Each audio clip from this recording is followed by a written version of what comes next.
Hello, welcome to Opening Up to Listen. My name's Dom, and I have Miss Tierra Wade, who's also the owner of Set Trends, and she is a survivor ambassador. I don't know if I said that correctly, but stage is Yes, you yours. did. All right. Thank you so much for having me and having this very important and engaging conversation, especially during January, which is Cervical Cancer Awareness Month, which I'm going to be talking about as I am a 4 year survivor of that. So, um, a little bit about me. My name is Tara Wade, and I am a wife, a mom, and a artist, business owner residing here in Akron, Ohio. And I've had my business probably since 2012. And I really started out as a means of a side hustle. At the time, I was a single mom and I had a great corporate job, but it never was enough. So I've always been creative in a way and wanting to express myself. So I got into jewelry of one of a kind pieces, which allowed you to kind of, be bold and be different, which is my motto, and allowing you some exclusivity to pieces that maybe nobody else had. And so with that, I was able to transition into handmade pieces, all created by me in 2018. So all set trends, all pieces from that point on, were original pieces handcrafted by myself. So that was something I was really, really proud of, to kind of shift gears, something I was initially more of a hustle and turned it into a passion. So I am grateful to still be operating. I have two locations where I am located in Akron, Ohio, which is in downtown Akron, which is a fantastic shared collaborative space called the Northside Marketplace.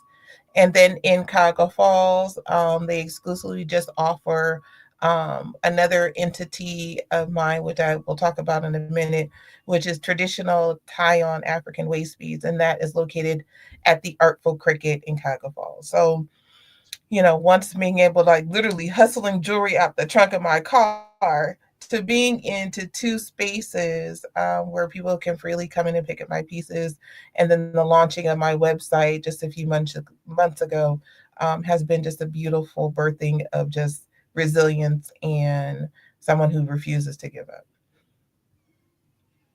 Nice. So, thanks, thanks. With that, I will share, um, why I got into jewelry, and then we talked about the fact that I have, um, for a better lack of term, become the waist bead lady or the bead lady, as people like to call me. They're like, "Oh, you're the lady who makes the waist beads, the good ones," and I'm like, "Yes." um, So my story kind of began in, like I said, 2018. My husband and I actually were looking to expand our family, and we are a blended family. I have two daughters; he has one, and but we don't have any children together. And we had been together a while, and I knew that um, carrying a child had been explained to me that it was going to be a bit of a challenge, and we both knew that there were some complications and some prior surgeries that I had had that would make that experience a little bit more, like I said, challenging. And we needed to basically just figure out our options as I was maturing. So, um, what led to that was a shift in mindset, and I really became um, intentional with what I was eating, what I was putting in my body, exercising, things of that nature. And I also remember my aunt who introduced me into waist beads at the age of 16. And I remember this letter that she wrote explaining the cultural significance and also the importance of self love and honoring your womb space. And that brought me back to creating these waist beads for myself because, again, I was intentional about wanting this child. And one of the reasons for wearing waist beads is meant to bring about birth or new life. And as specifically tied to that would be the color green. There are some things with colors associated for different thoughts, feelings, and emotions and intentions. So green is about to be thought about as new life or rebirth, and I wanted this new life and need rebirth. So I was going to honor my womb space and being intentional with that practice among changing my lifestyle. Um, what that also propelled me to do is to follow up and start the process with my gynecologist to say, hey, what are we looking at? We want this baby, and what do I have to do? I went in for a series of testing, and I was coming back with what was called high grade dysplasia or irregular pap, and which caused me to have several biopsies to ultimately try to figure out whether or not I was carrying cancerous cells. And with my history that had already been confirmed that I had positive cancerous cells, not cancer, but cancerous cells that could potentially turn into cancer if untreated. So I had these procedures called leaps, and essentially they take and they scrape a part of my cervix away to remove these cancerous cells. And so when I went for follow up for my doctor, and he informed me, hey, you're still testing high. I'm going to need to refer you to a specialist because at this point, I had already had four of those procedures done, and there have been some gaps in um, years of me seeing him between regulations with insurance and just not being able to go because, again, I was a single mom with great insurance, but um, my PTO went to my children. I didn't necessarily have the support if it was a doctor's appointment. It would go to I would schedule my PTO for them before I would do it for me. And so, there was those moments. So I met with a specialist who told me that we're going to go try and do a more invasive leap, take a larger part of your cervix, and to figure out what your options are. And I said, will I be able to have a baby? And he kind of gave me this look as if we have more things to be concerned about besides you talking to me about a baby. But at that time, I wasn't really aware. And Mhm. so we went ahead and had the leap procedure. And mind you, this was in the middle of COVID, and it was a time where everything was either deemed non-essential or you were slow to getting into appointments. And so this huge time period had passed where I was just waiting to get the results. I eventually was called into the office after they had the procedure done, and he told me that I did in fact have cancer, which was located in my cervix, and that the mass was in a location where it was going to require that I had chemo, radiation, and brachytherapy, which is internal radiation to my cervix in the tumor. Um, in my mind at that time when they told me that, I had already formulated in my head that it was going to be an easy process because all I knew about cervical cancer for the most part is that it was going to be just taken out with a hysterectomy and I wouldn't have to worry about it. The fact that he then said that, no, you're going to have 36 rounds of radiation, 6 rounds of chemo, and then 6 rounds of internal radiation or brachytherapy. It was definitely a eye opener for sure. So, um, I prepared myself to get ready to take on this feat, and I was angry. I was upset. I was hurt and devastated by the fact that, I'm doing all these things. I'm intentional. I'm fostering other people to take charge of their health and their womb. And I said, with the waist beads, and I'm like, why am I honoring my womb space and it's trying to kill me? Like, no, thank you. Mhm. And so during COVID, also what was beautiful about it was I was able to gain a friendship and sisterhood with women across the country, across the world, who also practiced the traditional art of making waist beads and also educating others about the cultural significance of our heritage. And I went ahead and made this announcement in the group. It's called the Waist Bead Village. Shout out to y'all. That you guys have been instrumental. My sisterhood, my village. Um, and I said, getting ready to prepare for surgery, I said, I'm not honoring my womb space. I'm cutting all these waist beads off. It's like I'm done. And I thank them for allowing me to have this space to share my experience and be vulnerable with them. And I said, you guys carry on. I said, but I'm not honoring Jack Squat. So I prepared for surgery. So what that consisted of is I had ovary repositioning surgery, which is what they tried to do because I was only 39 at the time that I was diagnosed, and that's early for menopause. And what they were trying to do is essentially not have me have those type of complications. So I had what's called an ovary repositioning surgery, where they take your ovaries and they move them up out of the line of radiation. I have I have a bunch of tattoos anyway, but I received 6 new ones for my mapping for radiation. And if you don't know, when you get radiation, you are essentially mapped out with these tiny dots they'll mark on your body that are permanent. So when you're lining up with the radiation treatment, that you're always in the same spot every time. So that's what they use these markings for. Um, and so that I got ready for that. And what that consisted of for the next 6 weeks is daily radiation, once a week chemo.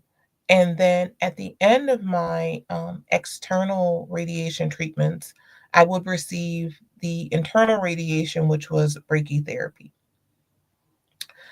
And it was brutal. It was brutal.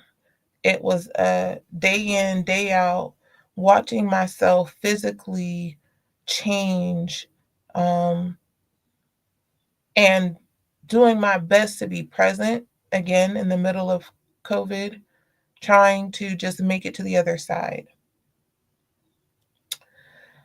And there were days that were better than others. But what I can attest to is that that second week of treatment, I got a package in the mail, and it was from one of my waist bead sisters with a note that said, and this beautifully crafted waist bead that was intricate. I don't know if anybody knows about, sometimes the world of beads can be like you pushing weight. Like some beads can be really, really expensive. Mhm. And so just the thought of, somebody taking that time to give me something so beautiful that they handcrafted and reminding me of how special I was and how much I was needed to still be here was amazing. And I took that waist bead and I said, okay, all right. What happened then over the next several weeks was I received multiple packages from all of my village sisters, who were encouraging me when I couldn't, that they could step in and be the sisterhood, the village, the encouragement, the reminder that didn't know at the time, but ultimately I would desperately need. And so I went ahead and I finished treatment. And then in January of 2001, I was declared cancer free and was able to tie on every single one of those waist beads to remind me that I was still loved, that I was still whole, that I was still here, that I was still needed. Um, gratitude, for thanking my cervix for giving me two beautiful children already, and that she did her job and well done, and I was still going to honor her. So the situation looks a little bit different. I still wear them now. For me, they become milestones of resilience, milestones of overcoming. And sometimes when I don't feel it, I'm able to reach down and remind myself with these beautifully crafted waist beads of how much I'm still in this fight and I'm needed and it's special. Um, to still be here to share my story and to educate others about now their own journeys with their health.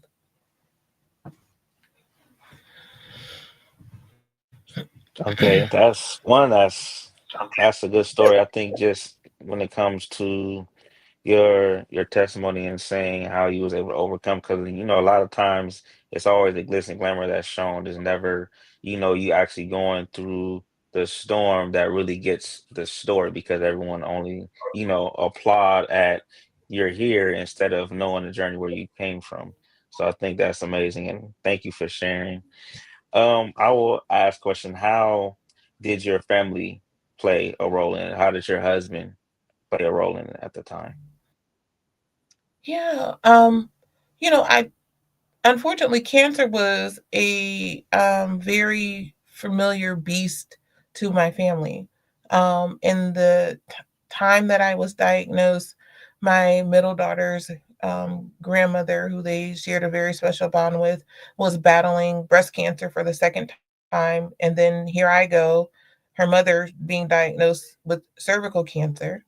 Um, my husband um, did not do very well because his father passed from leukemia when he was very young, and his grandfather passed from prostate cancer several years ago. And I think in that shift, all our experiences have been that it was something that it was a death sentence. We Mm, did not really know, and I think that took a toll on my family. Um, I definitely, at the time, was the glue, that held the family together. Mothers being matriarchs and figuring it all out. So when that happened to me, and to see me not be in a position to do what I normally do, definitely had a great impact on my family. Um, but we are still here. Like I said, cancer was the best worst thing, not only to happen to me, but to happen to my family, because it kind of propelled us to do some things differently. Um, mm, One of those things is, we want to be present and not necessarily giving presents, because when you're in the moment creating memories, that's more vital than any type of monetary thing that you can do. Um, Yeah.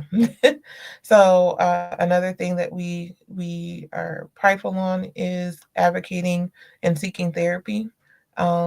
During treatment, I definitely started my holistic and therapeutic journey. I have a therapist that I speak to weekly, and that really showed me that it was okay not to be okay, and I needed some extra resources to be okay.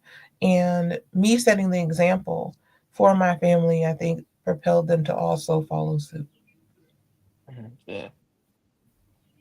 Okay. Well, I commend you. When it comes to the therapy, what was important to you, for you, and to you when it came to you going to therapy? Obviously, the journey that it when it comes to the cervical cancer, as well as the possible impact it had on your family, your husband. Because I'm only saying like when because people don't really look at it from that perspective. Oh, you going through it, but it's always someone else that's affected by it that we may not know how bad they're affected by it. So even like that's why I'm including the family. So what was it for you that kind of gave you the strength to say, okay, I'm gonna go to therapy? Um, for me, it. It was the fact that I'm also a sexual assault survivor. And I never sought help for when that situation happened to me. I was faced with a lot of guilt, a feeling as if I brought it on to myself or I did something to entice this type of behavior or action to happen to me. And I lived with that for a very long time.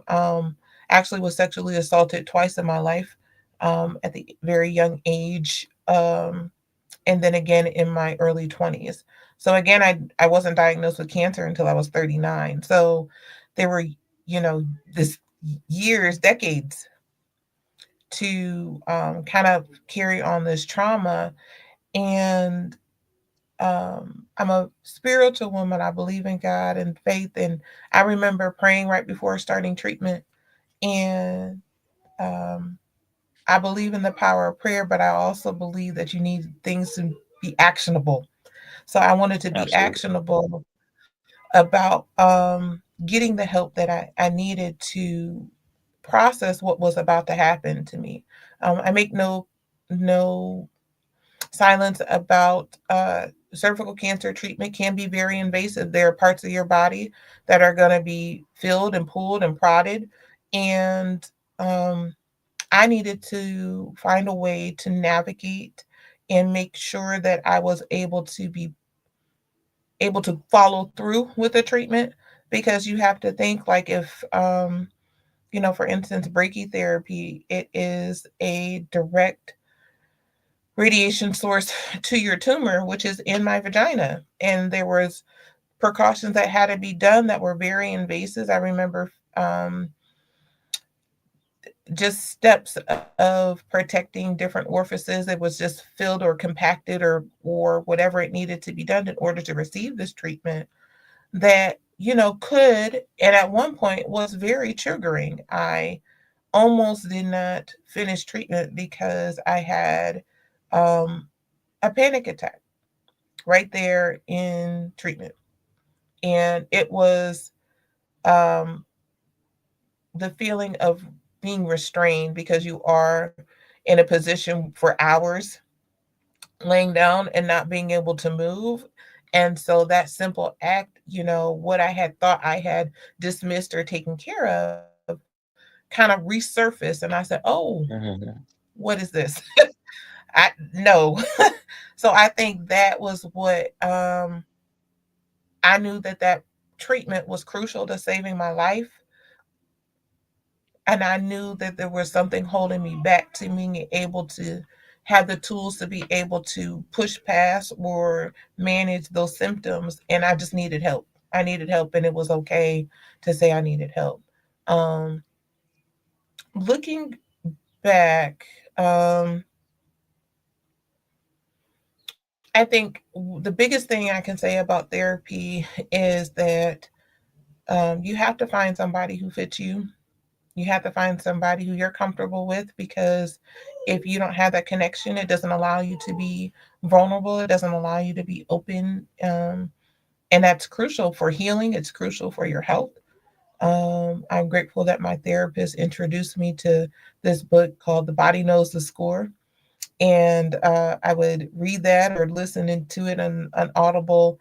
And it really made a connection about things and trauma that happen in your life can show up in the physical sense within your body. And when I started reading that and started to uncover some things, it just connected the dots for me. And that was what encouraged me really to continue this journey of self healing and accountability with therapy.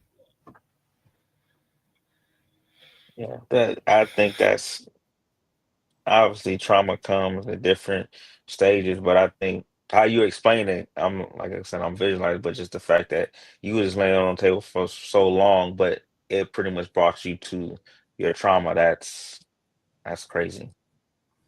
Yeah, you never know. So, that was huge for me to be able to, like I said, get the help that I desperately deserved, and being able to finish out this treatment to save my life.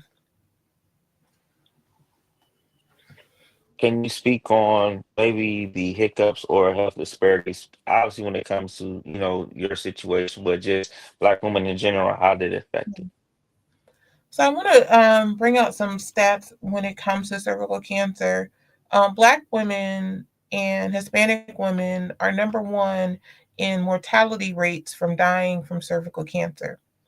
We are also number one in being diagnosed at a later stage.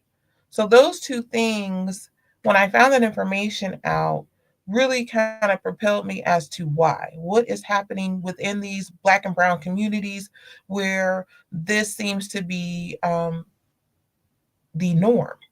I wasn't okay with that. Again, I have three beautiful Black queens at home, and I wanted to be able to tell them, there are things within this world that are out of our control, unfortunately, but I want to make sure that you are um, equipped to be able to navigate these healthcare systems or be able to know what you need to speak up for. Um, I will share a little bit about my experience or even what I went through causing some delays.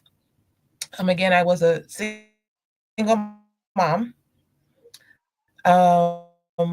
I remember initially my gynecologist who delivered my babies. And then when I had the irregular pap happen, and I was 24 years old, he said to me, "You're too young um, I didn't quite understand what that meant when he said, "You're too young for this to be happening to you." I took it as shame. I took it as guilt. I took it as, again, something that happened to me. And he did not know prior to um, maybe 3 months prior to seeing him, that's when my sexual assault had happened. And not having that space to speak up, to share my story, to say, hey, your assumption about who I am is not true. Nor was it ever okay for him to speak those words. Um, it really, uh, it really did something that, again, pushes me to be in the spaces of advocacy work, to talk about my experience and to make sure that um, our voices are heard as Black women. Um, Again, we talk about health disparities. Um, do we have support? 9 times out of 10 we go into the doctor's office. We talk about um, if you have even if you have a great job, do you have the resources beyond regular hours to be able to take off work to go take care of yourself? Or do you have somebody to watch your kids?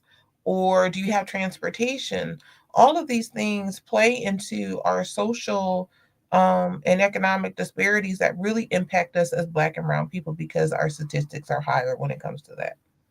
Um, so, what I encourage and foster is making sure that now you have a sisterhood or a village to be able to hold you accountable. I teach in my advocacy classworks about a checklist, making sure you're asking the questions, making sure that you know that if you are uncomfortable or if you feel like you're not being heard, it is your right to be able to push back or find a provider who listens to you, and it's okay. um so that's what I really would like to see a change with, with us as a community, building that relationship to be able to really lean on each other, because it's going to take, a village of us, not just one person, to be able to make great change. So if you know that your sister is saying, hey, I haven't been at a doctor in a while, say, hey, what can I do? Do I need to come over and watch the kids while you go to the visit? Or lack of insurance, there is the early detection breast cancer and cervical cancer coalition that is provided by the CDC that offers free screenings. So, I mean, again, it's getting that information out there to people that look like us, supporting people that look like us, and making sure that we're doing all that we can to make sure that nobody has to be in this alone. Since then, what are some things that you have done, since surviving? And if I'm not mistaken, yesterday was your anniversary, so congratulations again. But what has been some of the things you've done? Yeah, so I'm a proud Survivor ambassador, and Survivor is CERVIOR, which is a planned cervix, which is amazing. Um, Survivor is a global nonprofit organization dedicated to spreading education, awareness, and prevention about cervical cancer. And so when I joined this organization, I wanted to know what was the latest research, what was happening with the latest drug that was coming out there, where there's holistic options, what were the advancement of what was it going to look like, 5, 10, or 20 years from now. And what Survivor has allowed to do for me is bring in those clinicians, bring in people who sit in political views, from the White House all the way down to our local government, to say that, hey, this is something that really is impactful. It is something also that is preventable. And I think that right there was the aha moment for me. Um, and I am grateful for the education and awareness that Survivor has been able to bring about, and education and training. So they do a lot with Survivor School, which is an ambassador training and advocacy training program. And that is held every September during Gynecological Cancer Awareness Month. And currently, right now, they're in Washington, D.C., celebrating their 20th year of education and advocacy awareness. Right there, in the midst of all that's happening, they're still doing their part to make sure that we are sharing our stories, making an impact, um, and celebrating the resiliency of those still here, and honoring our sisters' voices who aren't with us anymore. But the bigger thing is that we have to do our part to share information about the fact that it is preventable. So, HPV is the main cause of cervical cancer. And what HPV is the human papilloma virus, which has a vaccine for. And I know that a lot of times in our Black and Brown communities, we get into, I'm not taking that. What is that? And I'm not saying that you should not question or do your research. But if there's evidence based there that confirms that this will reduce your chances of um, developing into something more serious and life threatening, why are we debating whether or not we should have it? So I think what Survivor did was help give me the information and the tools to be able to go back into my community. I'm able to have those conversations with people. Like, I don't know what HPV that vaccine is. Is that telling me that my kid's going to have sex earlier? Let's be 100% honest. We didn't get here. You or I are not sitting on this podcast by immaculate conception. Okay, there is going to be some point in time in our children's lives that they're going to be exposed to HPV. 1 in 4 people will have HPV. About 90% of those people will show herpes or syphilis, and shows any type of active side effect. So, and 9 times out of 10, people are able to clear it on their own. I call it the common cold for your cootie cat. So, you get a cold. Sometimes you can clear it. Sometimes you need a little bit of antibiotic. But what the truth is behind that is the fact that these series of shots given to children at the younger ages will prevent them from developing 9 different other forms of cancer. And it really should be talked about as cancer prevention, and that's it. Now, I don't think anybody would second guess the fact if they said, "Oh, I can give a shot to your kid and they never get breast cancer," or "I could give a shot to your son and they never get prostate cancer." I think people would love their. I would hope that people would love their children enough to say, "You know what? I remember somebody talking about that, and I don't really think I want my kid to go through that." And they would do that out of love and not sometimes their own uh, ignorance of not understanding fully the ramifications of denying their children this. So this is my passion, to be able to educate and inform others.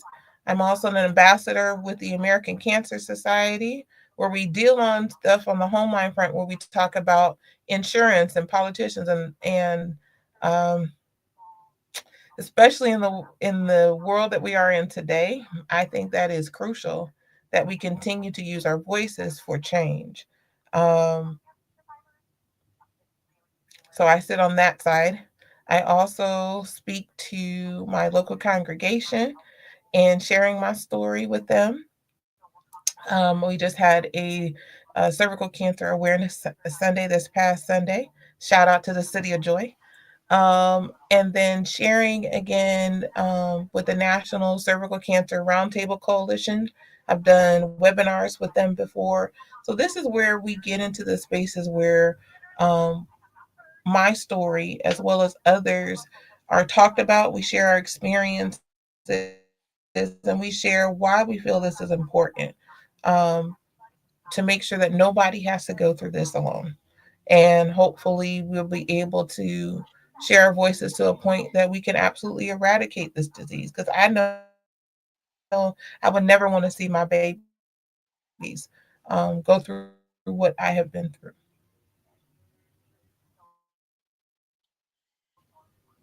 I learned something new because I didn't know that when it comes to the vaccinations, and I think a lot of let's say us, a lot of black people are kind of shy away from because of different things that happen, rather different shots that will probably it'll appear that it'll cause something Yeah. else. So that's a stigmatism within itself that we have to try to overcome based off of the information that you get because I didn't know that. So thank you for sharing that. Um I want to go because you said you have three daughters. I have a daughter myself.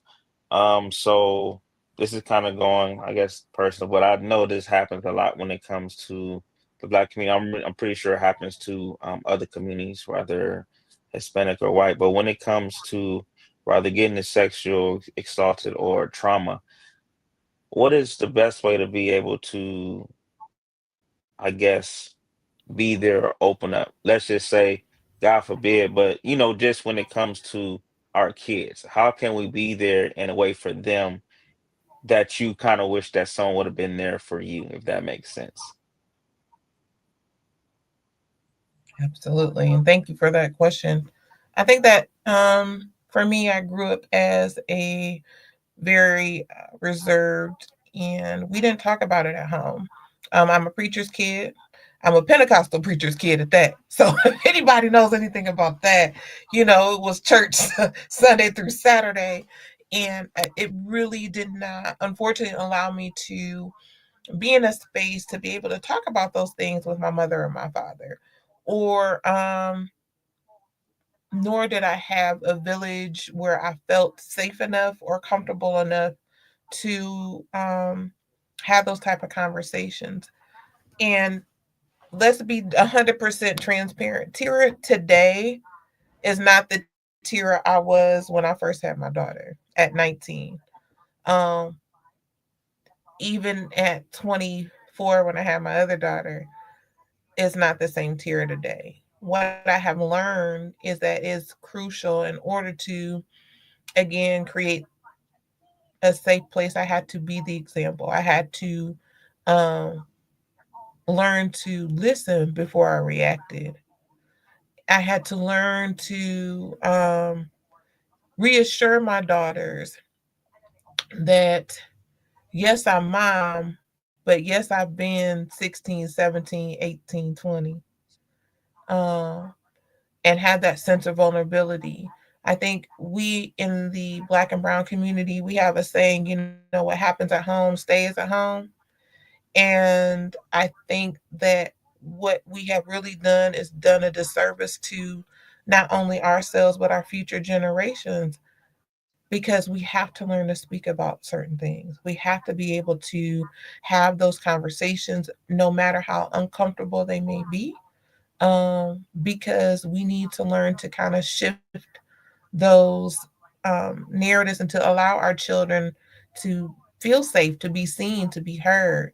Um,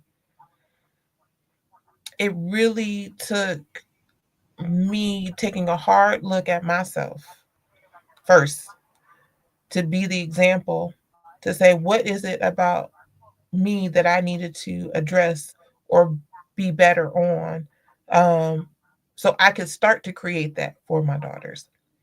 And it is work. And I wish, I don't, all things happen for a reason. Knowing what I know now, I just hope that my story teaches or propels someone to have more one-on-one conversations with your little girls. Spend that quality time. Um, allow them to speak freely. I think a lot of times, we don't let our kids express themselves. Um, and I think that really does a disservice because you're teaching them young that they can't speak up. And I think that is where we can start to make the change. You know, I would always, my one daughter would be like, "Oh, my back hurt," and I'd be like, "You're too young for your back to hurt. Your back don't hurt." But her back, come to find out, she has scoliosis. Her back was really hurting. So, I mean, so I think that, the simple things like that is understanding that, um, listening to our children, um, creating a safe space, allowing them to talk. Maybe it's a writing exercise you guys do together. Um, maybe it's, like I said, you're in therapy, so they won't be so scared to, like, what, I saw my mom do that, or I saw my dad do that. I can do that too. I think when we really start to change how we operate, kids are very smart. They see things when we think they don't see things, right? Absolutely. And so if we can do our part, if we can do our part to kind of foster that, more genuine engagement with our community, I think we'll be heading in the right direction. But it starts at home. It starts with us. Thank you. Yeah, that's good. Because like I try as a father to do my best, because I have a daughter, I have two boys, but for my daughter, it's different because I'm not a female. So trying to, navigate that, it can be tough because I'm gonna always look at that as my, my little girl. So yeah, Yeah. definitely. Yeah. But I think that's beautiful that you even are conscious of that. Um, I think a lot of times, you know, it isn't necessarily what, you tell them, it's a lot of what you show them. And as long as you keep showing up in her life and being the example of to her for what, to set the standard for her, for what Hmm. she wants in a mate later on, I think you'd be doing great. You'd be doing Thank great. you. I appreciate that. So one of the questions, because I'll make sure I wrote it down, only because I think it's interesting, and I think more so nowadays there seems to be a lot of it. How did you navigate blended families? Ooh, that's a really great question. Time. My I don't have a 100% um real formula for that. I think what really happens and what I encourage those with blended families to do is sit down, have conversations about, hey, this is how we used to do things. Let's try this collectively together, and being open to pivot. I think a lot of times people come into relationships, you know, and again, no fault of their own. They have ways they used to do things, and then your partner had ways they used to do things. The kids had separate ways to do things.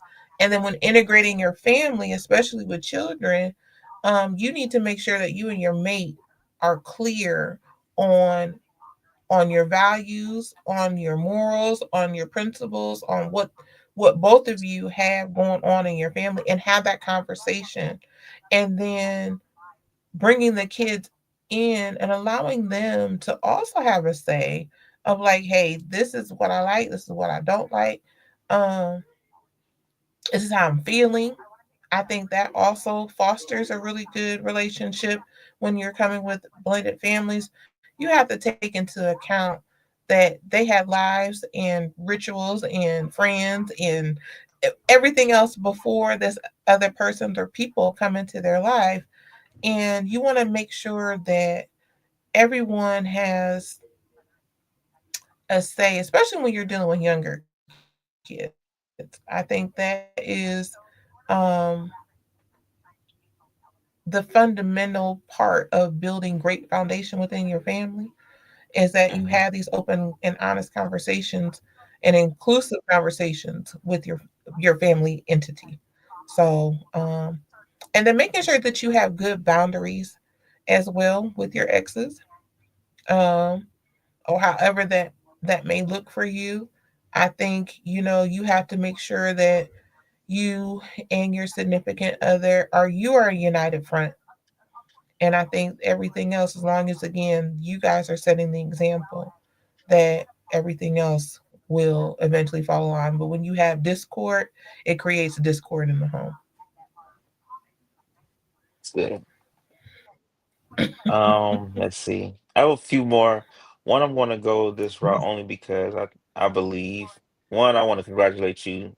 You're married, and I do think, in my opinion, I think it's not appreciated like it once was. And again, what my opinion, but I think also looking at just social media is almost like it's like a single thing like that's to be. So I don't me, no, I don't necessarily agree with that. But what I will say is, what would you say to, I guess women out there who was single or trying to work themselves to get to marriage? What does that look like? Because I do know we all, go through things as far as working out who we are, who we want to be, but you gotta be right for that person. Obviously, that other person has to receive you as well. So it's like we all need work in order to come together, but it doesn't just happen overnight. Mm-mm. And that is a great point. I want to say that at least for my husband and I, and we are constantly working on this. I think, like I said, during me getting cancer, it really um, shed a light on our marriage, and that sickness and health part happened like we were 18 months married when I got sick. So it was like that real testament of, do you mean what you say, and do you plan to follow through with your intention? My advice to someone who desires to be married is to, number one, you have to do the work for you first. I encourage every individual to know their value, to know their worth, to seek assistance if you don't know. And like you said, a lot of times people get too caught up in social media and all these quotes, and it can be a lot of noise, right? A lot of chit chat from people who ain't never been married or been married 5, 6, 7, 8 times. Um, you have to know your worth.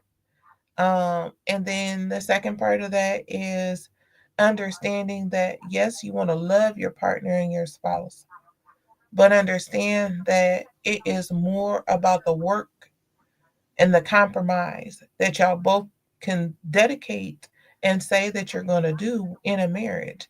It isn't, um, 50-50 all the time. Sometimes it's 90-10.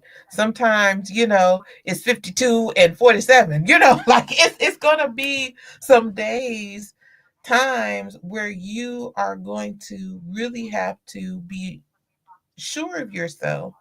Number one, and number two, being able to maturely talk and have conversations with your significant other when problems arise. You have a plan of attack. You guys are constantly checking in on each other to say, hey, what's going on? I'll be 100% transparent. When I was diagnosed, my husband went into a deep depression. And I was angry for a while at him to, for lack of a better word, not being able to be in a space to show up for me in the way I needed him the most. But with God and grace, it has allowed me in therapy to be able to look at a different perspective and say, you know what? That at that time was a trigger point for him. The only association with cancer that he had was two of his most beloved individuals passing away. And now looking at his wife about to do this, it just really was just a switch for him that he did not have the capability to overcome at that moment. And it was me going through therapy, talking and having a sense of understanding to give him a, a safe place to say, you know what, I understand you didn't have the capacity at that time. And forgiving myself for number one being upset with him, because that only affects me. He ain't worried about it because he's depressed. He can't. Mm-hmm. um, Forgiving myself for being upset, and then creating that safe place for my husband to eventually be vulnerable enough to tell me. And now, mind you, that took maybe like almost 2 years after.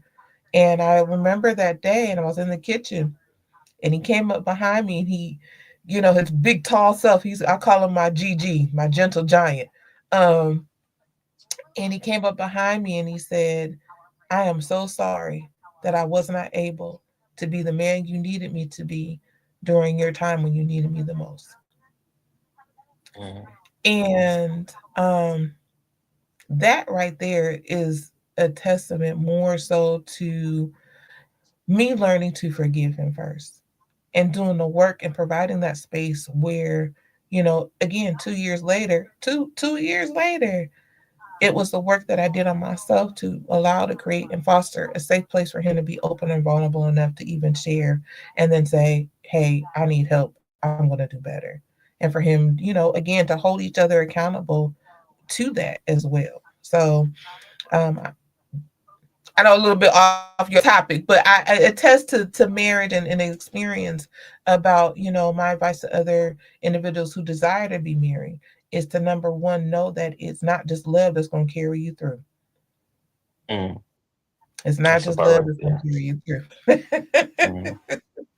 And Got to I do want to work. say, because it's a couple of things that I would say that I took from that again, well, both of you guys, I applaud both of you guys because one, it's not a lot of women that's going to pretty much look at it from that perspective. They'll just look at it, "Oh, you wasn't there for me no more," so pretty much that's it, and they'll hold it against you. The fact that you was able to kind of be able to look at it, from that point of view, even though he probably didn't fully tell you what was going on, because a lot of people will leave in that sense. And then for him to, after time goes by, to have that accountability, because I'm sure he wanted to be there, but he couldn't, like you said, because he was going through his thing, even though he probably didn't fully e- exposed to you how he was feeling because he probably didn't know how to, communicate it. But it's the fact that he took accountability and like, hey, I wish I was there. And then I think in that,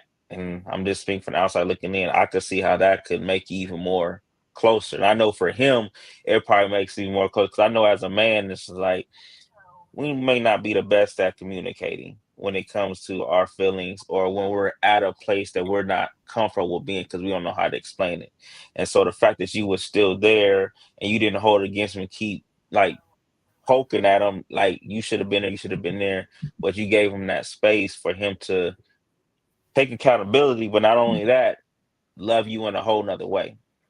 Yeah. So yeah, yeah, Mhm. applaud to you because there's not a lot of people that would, would do that or take the time to look at it from another perspective.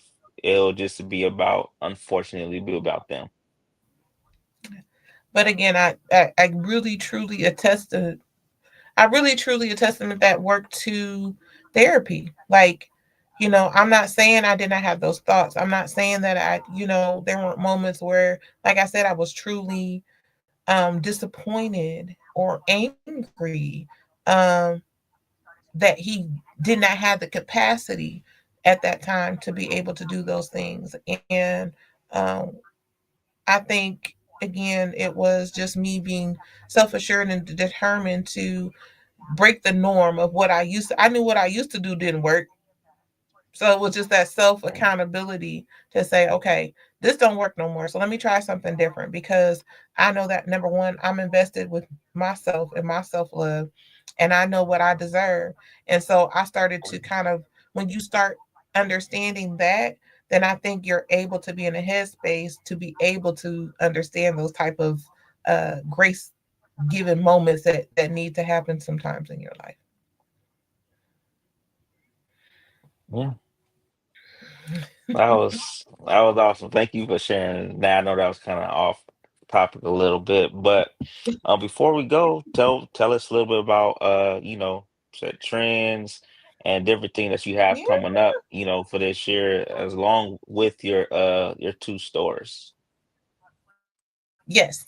So Set Trends is on the move. So let me share my information. You can find me on all social media platforms. It's SETTRENDZ is on Facebook. On Instagram, it's Set Trends underscore jewelry.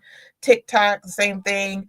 My website is www.letsettrends.com. And that's LETSETRENDZ as in zebra. So you can find all of my beautiful handmade waist beads, earrings. We are expanding. I am getting ready to take a little bit of a medical break, but I will be back the beginning of April, full swing with some beautiful pieces and just being able to add a customization feature that'll be on the website. So I love to design and create custom pieces. So that'll be added to the website soon. Um, and yeah, I will be busy with local shows. I'm hoping to travel out of state again. This year, we're looking at the Black Girls Artist Show, so keep your lookout for that to see about that. And then anything locally here in the Akron, Canton, Cleveland area. Okay, what is the website so I can put it up? Yes, it is Let's Set Trends. It's LETTRENDZ as in zebra.com.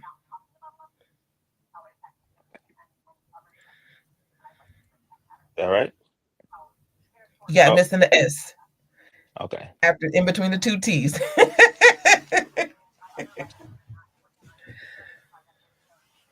Okay. Let's see. Two S's. Let's set trends.com. Let's see. Another That right? S. One more S. Let's. Uh-oh. You almost got it. You can do it. You can do it. So LETS. S. Oh, okay. I see what I did wrong. It's okay. So LETS, then hmm it's another S. Yeah. Let's set trends. Oh, set Dot com. trends. Yes. Okay. LETSSETRENDZ. E D. You got it. That's it. Okay. Hopefully this is the final. Yeah. That's it. Yay! Okay, Yep, got it. that's it. Okay. Yeah, so let's set trends.com. I will be also participating for the third year in a row in the Akron Arts Black Arts Expo, which is happening Memorial Day weekend here in Akron, Ohio. It's a great collaborative effort from two local artists who are absolutely phenomenal here. It's a way for to bring in our culture and diverse equity and inclusion. Yes, we are still celebrating that over here. Um, so yeah, it's a wonderful day. That again, that's the last weekend in May here in Akron, Ohio, at Hardesty Park. So be on the lookout. You Awesome. can follow me on all social medias for any other events that I have coming up. Yes, ma'am. And thank you so much. This has been a pleasure.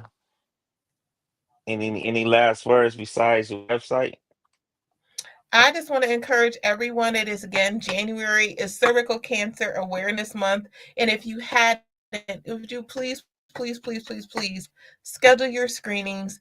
Ask about making sure that you're getting your HPV vaccination for your children. Nobody should be dying from a preventable disease. I encourage you to prioritize your health. If you need me, my inbox is always open.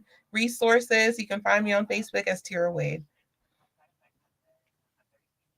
Well, thank you guys for listening. Thank you, Tierra, for joining the show. This has been Open Enough to Listen. Until next time, you guys have a blessed one.